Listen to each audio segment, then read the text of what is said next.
This is Matrix Lloyd 212, and yes, I am sitting in my kitchen. And I'm charging my phone while filming. And I wanted to talk about one of these dollar store finds. Right, Sharon? Dollar Tree. Dollar Tree. Yes. Dollar Tree. And it is Shasta Orange. Vitamin C. I gotta tell you, 4 for $1. Tastes really, really good. Might get these, and they had ginger ale, right, Sharon? I think they had ginger ale. I think so. So before you guys saw my Dollar Tree stuff, I got the Avengers Infinity thing cup. I got a Spider-Man one, and I got a goblet. And today when I came home, I finally got the Weeping Angel mug. Now, there's only one problem on the bottom. If you grab it from the bottom, it's kind of sharp. You might cut yourself. I don't know. I'm kind of annoyed about that. There's a little spike on the bottom there. So, Sharon, when you're watching this, or when I'm watching this, right? On the bottom is a spiky thing. So I made a video of it, and this thing disappeared, but then the Weeping Angel appeared on this side. And I was like, oh, okay. It's okay. It wasn't what I thought it was going to be, but that's fine. I also got my Predator Hunting Grounds video game, which I played, which was pretty good. I got my Black Cat number 9. So I got all 2 Amazon purchases and 1 GameStop.com purchase. And then I was looking at your comments before. I did do a video about Doctor Who, The Timeless Child, saying it's probably the Master.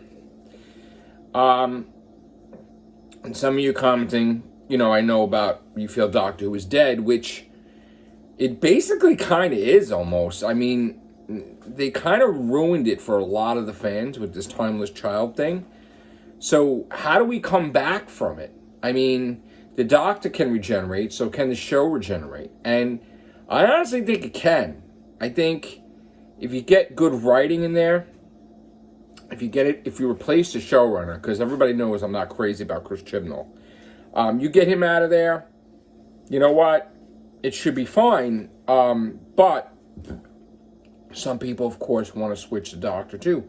They just want to change the whole entire team. I mean, I don't know. You know what? At this point in time, I want the show to be the way it was, or even better. I want it to be where I'm interested in. I'm hooked. I can't wait to run home to watch it. And right now, it's not the case. It's not that. And especially since they put it on Sundays when I'm working. That's a letdown, too. I wish it was back on Saturday nights. But, you got to do something to make us interested in our favorite show again. And a lot of these things that they've done with Doctor Who is just not enjoyable. Now, there's also a new type of fan base out there that I don't know what I would call them. I wouldn't necessarily call them Whovians or New Whovians or New Who. There's something else. They're wanting romance with the Doctor and the Master, and they kind of missed the whole point of the whole history of the Doctor and the Master, where it would never be that way ever. They missed the whole point. They were friends, they were enemies, but they were never lovers, and they never will be. And I think they kind of misconstrue Missy wanting to be friends with the Doctor compared to a romance, because it's definitely not a romance. So I don't know where these kids get this thing where they're doing artwork where they're naked and having sex at a TARDIS. It's what is this crap? And just why would the Doctor be in love with a mass murdering psychopath that kills her friends and kills you just, I don't think they get it that the Doctor wouldn't do that. So I think they're mixing fan bases, or they're totally just, maybe they're trolling because it's like they're not watching what I'm watching. I don't know. No, the Master and the Doctor would not be a couple. They would never be a couple. The show would be destroyed, and every single episode of Doctor Who in existence would be destroyed before that. That never happened. It would never happen that the Master and the Doctor would ever be boyfriend and girlfriend or whatever the hell they are. Never. Absolutely not. So I don't know about that fan base. I don't want to like really start battling that fan base, but that's just not Doctor Who. I don't know if they're even watching the show or if they just like the actor Sacha Dhawan and they just, I don't know what they're doing. I mean, I like Sacha Dhawan too as a Master, but they're not, she doesn't love him that he's killing all these people. Obviously not. I mean, so I don't know. So yeah.